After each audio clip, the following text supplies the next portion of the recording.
We'll call the meeting to order and we'll have a roll call. Belsley. Here. Blunier. Here. Hare. Here. Lehman. Here. Newman. Here. Parrott. Here. We have a quorum. I'd ask you to join me in the Pledge of Allegiance.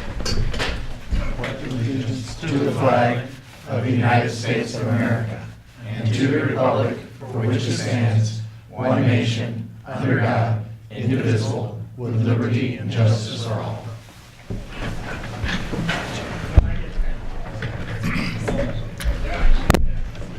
There is no public hearings, and I don't know of any presentations or special reports. Public comments, is there anybody in the audience who'd like to? I am, sir. Well, if you'd step up to the microphone. You want me right now? Yep. Fine. My name is Dick Ruffini. I'm a resident of Morton. I belong to the American Legion Post 318. I'm a World War II veteran. And in case you didn't know it, the Veterans Memorial, as you see it now, was my idea. However, we have run into a snag, and I really didn't know about the snag until this young lady told me about it. Apparently, a year and a half ago, approximately, we had a meeting at the Chamber of Commerce, and the subject at that time was the Soldier's Cross. And through the course of the conversation, it was determined that the Soldier's Cross was always part of the original contract, but nothing was done about it because they confessed that they overlooked it. I would have thought with that kind of a mistake, they then would have gone ahead and had it ordered, but they never did. Now, since then, I've talked to Mrs. Piles here just recently, and that's what prompted me to come to this meeting.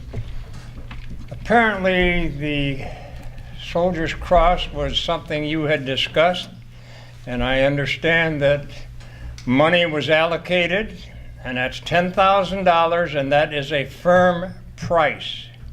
It's not an estimate, it's a firm price. This was all set to be awarded, as I understand it, and for some reason, the money was used elsewhere. And that's the reason I'm here. I want to know what seems to be the problem, and I've got a hunch that you're going to say, well, it's money. I don't know if that's correct or not, but I have some figures that would kind of contradict anything you might say, because if you remember, gentlemen, before the memorial was born, or I call it born, the city donated $1 million, and local donations that were handled by Jennifer Daly totaled almost the second million. Now, one of the big things nowadays, if you watch the news, is transparency. And it occurred to me today, I have never seen anything in the newspaper, unless I've missed it, that tells me, or the citizens of Morton, how much did the Veterans Memorial cost? I've never seen any cost on that. Now, the memorial as we have it right now was based pretty much on a sketch that I made. Fortunately, there was a citizen in Morton, you probably know him, Bruce Brown, who's an engineer with, coincidentally, Farnsworth Engineering. And Bruce and I went through that, and more him than me, because he's an architectural engineer or a civil engineer, whereas I'm not. I'm a mechanical engineer. And his work, and I mean he did hundreds of hours in coming up with fresh ideas and refinements to the project so that it's what we have right now. I did want to make clear that to the best of my knowledge, and I have seen this in a newspaper. Farnsworth Engineering had nothing to do with the design or construction of the Veterans Memorial. Now, my question is, and this is a big problem, the Soldier's Cross is a very important feature of the Veterans Memorial. I don't know how many of you are veterans. Most veterans know what the Soldier's Cross is. In fact, I probably left it out in the car. It's the inverted rifle with the helmet on top with the boots alongside. And that's been around since before the Civil War. And the original intent was so that people in battle would recognize the fact that one of their comrades was killed, and this was to honor him. Now, the present day definition is pretty much the same, except it is now including living veterans and giving them an opportunity to go ahead and mourn their loss.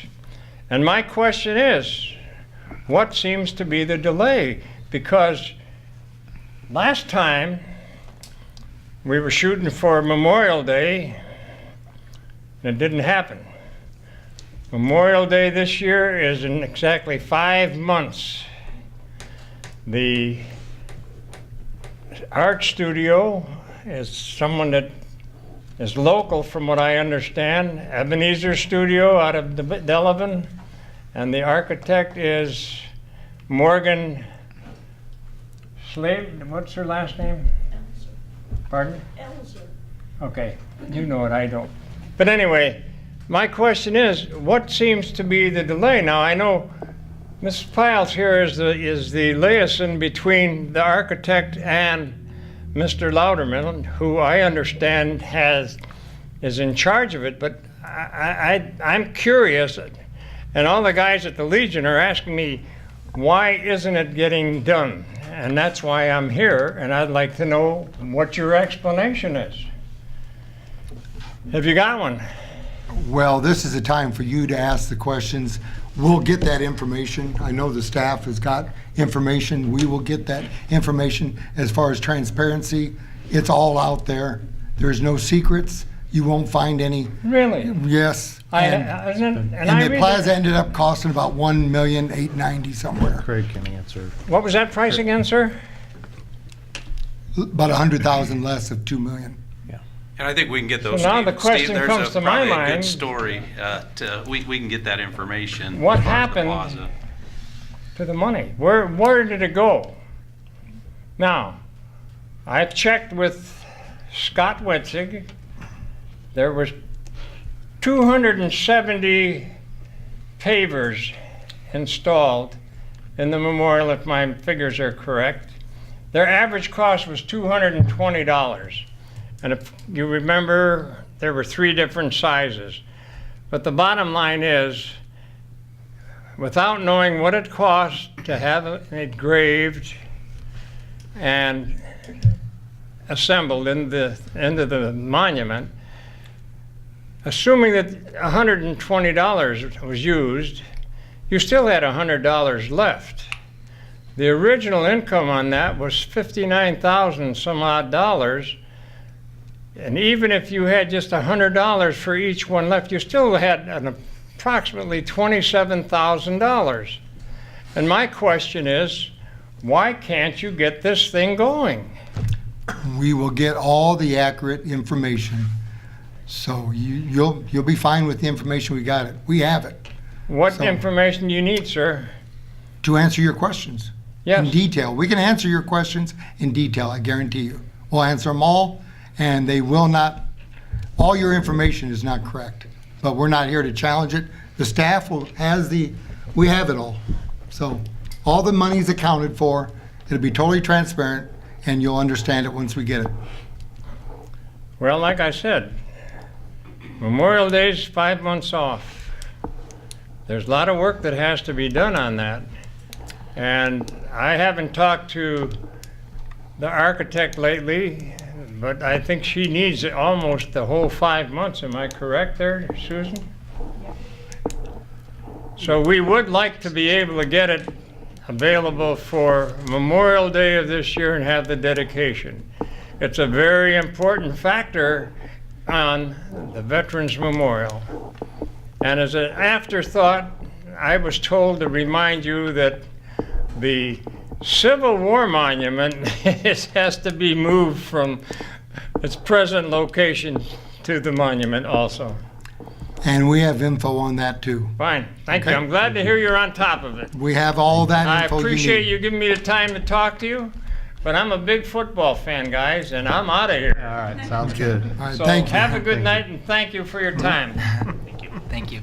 So if staff would take care of putting that together and getting it to the American Legion. Anybody else for public comments? All right, if not, the consent agenda tonight is the approval of the minutes, the regular meeting November 20th, 2017, the closed session November 20th, 2017, and the approval of the bills. Do I have a motion? So moved. Second. Moved in second. Any comments? If not, call the roll. Belsley. Yes. Blunier. Yes. Hare. Yes. Lehman. Yes. Newman. Yes. Parrot. Yes. Passes. Thank you. Village President, the only thing I have is to announce to the public that tomorrow the Yinland let me get this right, Tea and Thai delegation will be visiting Morton. And the purpose of that visit is to launch Yinland's planned expansion in Morton. So they'll be in Morton most of the day tomorrow, and hopefully there'll be good news coming out of that meeting. I've asked Trustee Hare, as Mayor Pro Tem, to attend that, along with our village administrator, and there's around 30 or 40 that'll be meeting with them, and should be news to follow after that meeting. Other than that, that's all I have. Village Clerk, Nothing. Nothing tonight, Your Honor. Village Administrator. I have a couple items tonight, Your Honor. First on the agenda is the Fall 2017 Tourism Grant Committee grant recommendations. As you can see on the information that was in your packet, there are 5 events that will be awarded based on the committee's recommendation.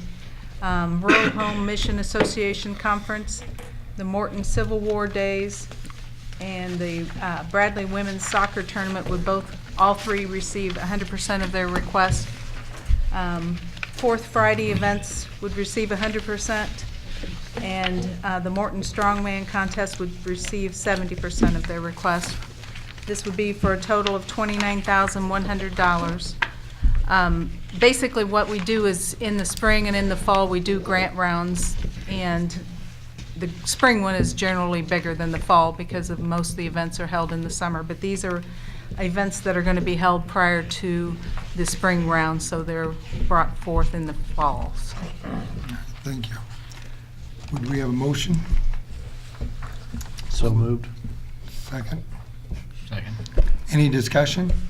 I just was going to ask Julie, the Civil War Days event, what's the location for that being proposed? Is it the Susan same? has a lot more knowledge Is it of the this. same location as this? Okay, I was just curious. That was put together, I think, on relatively short notice, but it appeared to be very successful, and there was a good turnout over the days that it was held at that location, and I didn't know if there's any plans to move it or keep it there. Okay. Any other comments? Call the roll. Hare.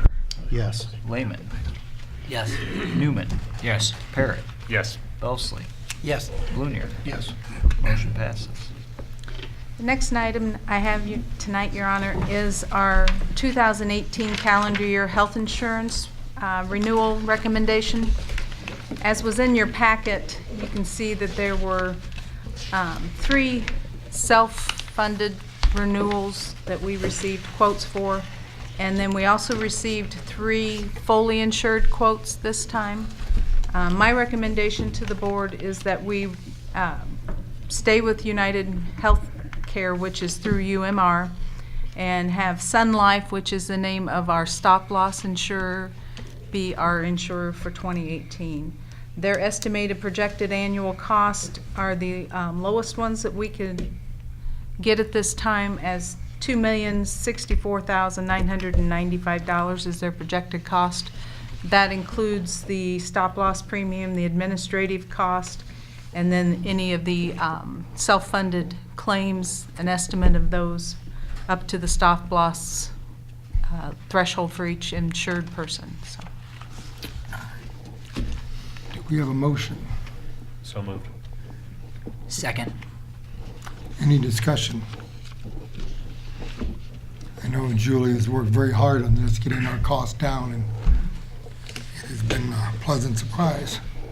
It appears to be a nice Christmas gift for the village there with the savings that are Yep. shown are yeah, projected. this is actually, the quote for this year is actually almost $400,000 cheaper than what our quote was for 2017. So that is a very positive thing for a change when it comes to health Very. insurance.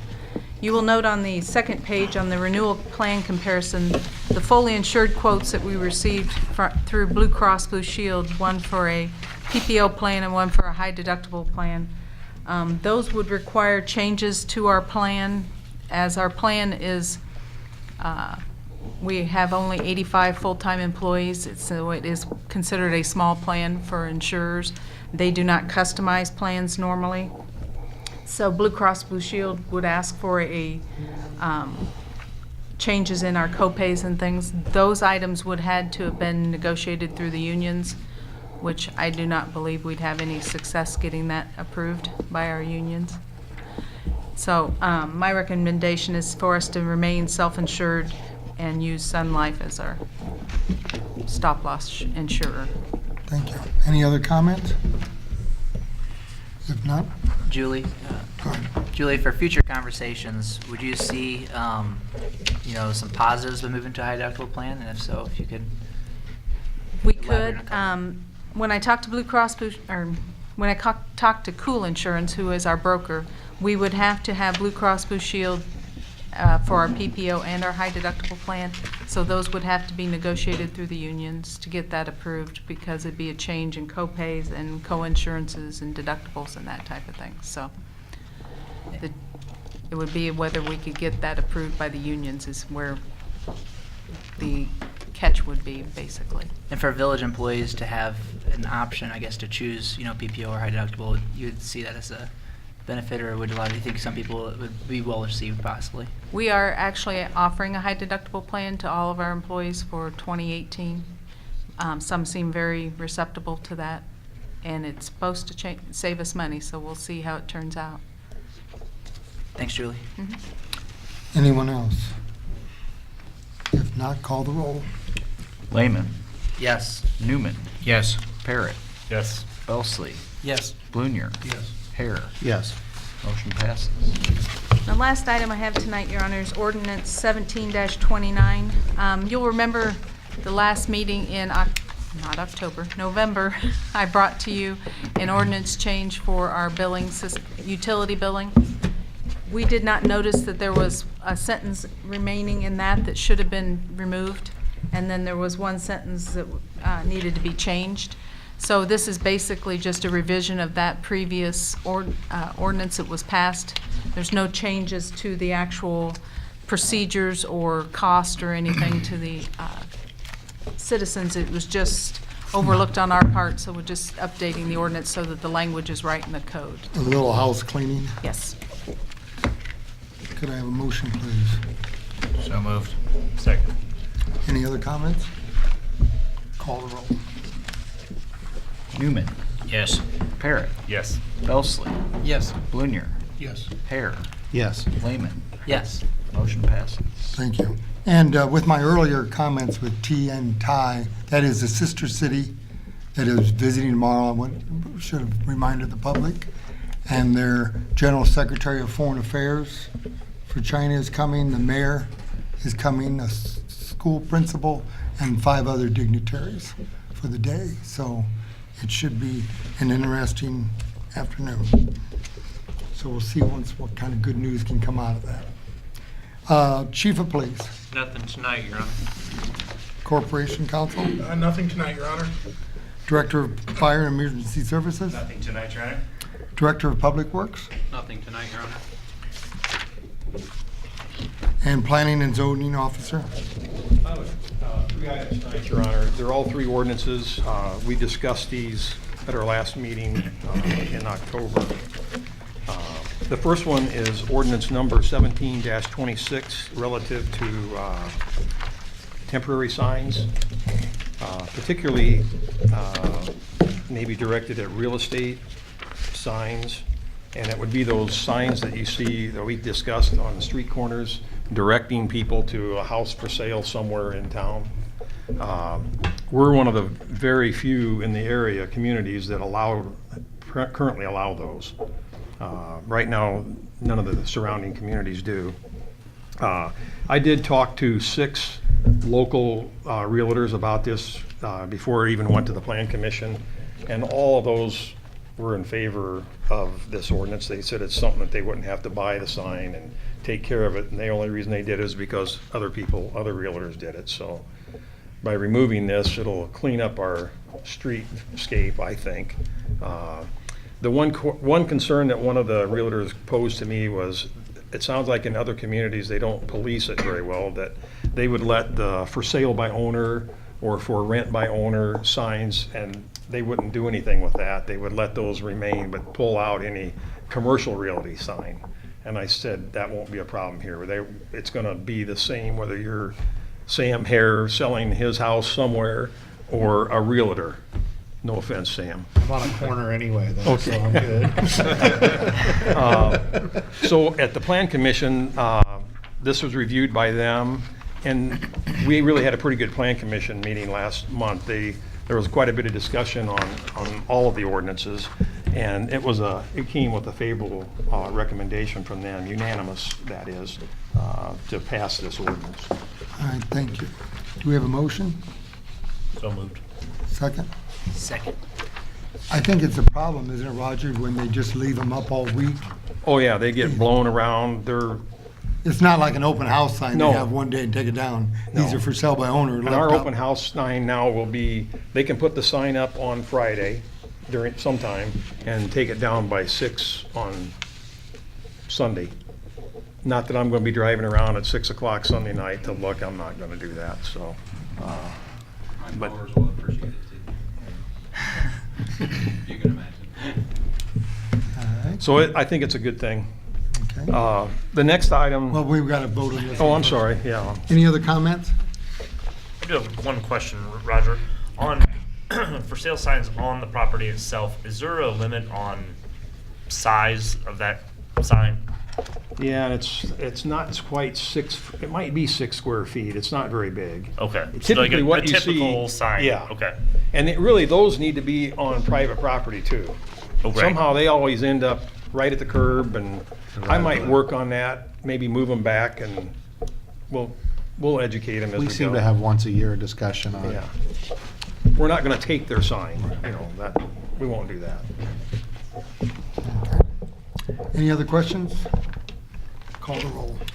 Parrot, Yes. Belsley, Yes. Blunier, Yes. Hare, Yes. Lehman, Yes. Newman. Yes. Motion passes. Thank you. Item number 2 is ordinance 17-27, and this is making way for someone to ask for a variance in the height of a sign in the interstate corridor. So we've removed language that would prevent that. So now, if you remember back some number of months ago, we reviewed that interstate corridor. Any business located within that could ask for a sign. And most of the ones that we have north of the interstate are 73, 74 feet in height. So, and right now, there currently is no way to ask for a variance for one of those signs. And we have some businesses out there that are struggling to get sold. That former Ruby Tuesday property, which is owned by Store Capital Group. That's kind of what really prompted this thing. When I brought it to that person's attention that their sign had to come down, he goes, well, Roger, we have a property that we're already struggling to market, and the one thing that we do have going for it is the fact that it does have that sign, that interstate sign, and now we have to take that down. So that's when I brought it to you, and then it was reviewed by the Plan Commission. And that was a unanimous vote from the Plan Commission for favorable recommendation to make way for someone to ask for a variance of one that's maybe been removed, or want to construct one that they propose. It's not there now, so be happy to answer any questions you might have. Could we have a motion, please? So moved. Second. Second. And it would be very costly to the existing owner, and very costly again, and time-consuming to put it back up. Correct. Any other comments? Not really a question, but a comment that I think this is I really appreciate everyone taking this on and taking notice of this. It's definitely a step forward in becoming more friendly as a community and a village, towards businesses. So I think this will be well received by local business owners and hopefully by businesses that are looking to come into our village. Call the roll. Belsley. Yes. Blunier. Yes. Hare. Yes. Lehman. Yes. Newman. Yes. Parrot. Yes. Motion passes. The last item is ordinance 17-28. Again, it's regarding signs. And this is just to kind of refresh everybody and maybe those watching. Right now, the current ordinance requires those signs come down after 1 year, 365 days. If the business has been closed, the sign has to come down. That's the pole, the frame, everything, anything on the building. And the Plan Commission had a great deal of discussion on this and came up with 5-year time period. So if that business closes, they have 5 years. I believe Chairman Farrell on the Plan Commission said the average length of time for a commercial property in our area to be on the market is like 3 years. So it's not, they don't sell in a year. They don't sell in a year and a half. So they came up with 5 years. And then we also added some language. If any of you have driven by the BP station that's supposed to open on North Morton Avenue and looked at that high-rise sign that they put the Glad bag on or whatever it is up there that's blowing apart now, the language we have now would give us a method to get to them and say, you can fix the sign or you take the sign down, but it can't be in that condition. And again, after, I think Trustee Blunier could contest, good deal of discussion, they had a favorable recommendation, unanimous at that, to approve this ordinance as it's presented. Could we have a motion? So moved. Second? Second. Any discussion? Yeah, just to add to the conversation, I think, Roger, you had talked about maybe increasing it from 1 year to 2 years, and in the planning zoning board said, why don't we just go to 5? Right. And then that was a very favorable thing to do. And then on top of that, the whole purpose for this was to make sure that the signs were in good condition. And so you'll continue to kind of police those things and keep an eye on them, Oh, yeah. whether they're up for 1 year or 5 years. But certainly it does, as Trustee Lehman said, plays favorable with people who want to invest in Morton. So yeah, it's a good idea. Just to add to that, I think that helps as far as an enforcement goes, is, hey, look, we're not asking you to take this down, but make Maintain it it. presentable, Yeah. and tighten it up a little bit, because we're trying to work with you. So that's really good work by that board and you, Roger. Thank you. Any trustees have anything to add tonight? Ooh, we got a vote. Oh, I'm sorry. Well, we're way behind our record 4-minute meeting. Yeah. Anybody else have any comments? Call the roll. Blunier. Yes. Hare. Yes. Lehman. Yes. Newman. Yes. Parrot. Yes. Belsley. Yes. Motion passes. Again, hey, we're on the same. Any trustees have anything to add tonight? If not, we do need to go to closed session. Closed session tonight is requested under 5 ILCS 120/2C2 to discuss collective negotiating matters between the village and its employees or their representatives. No final action being contemplated after closed session. Could I have a motion, please? Second. Second. Roll call. Hare. Yes. Lehman. Yes. Newman. Yes. Parrot. Yes. Belsley. Yes. Blunier. Yes. We're adjourned.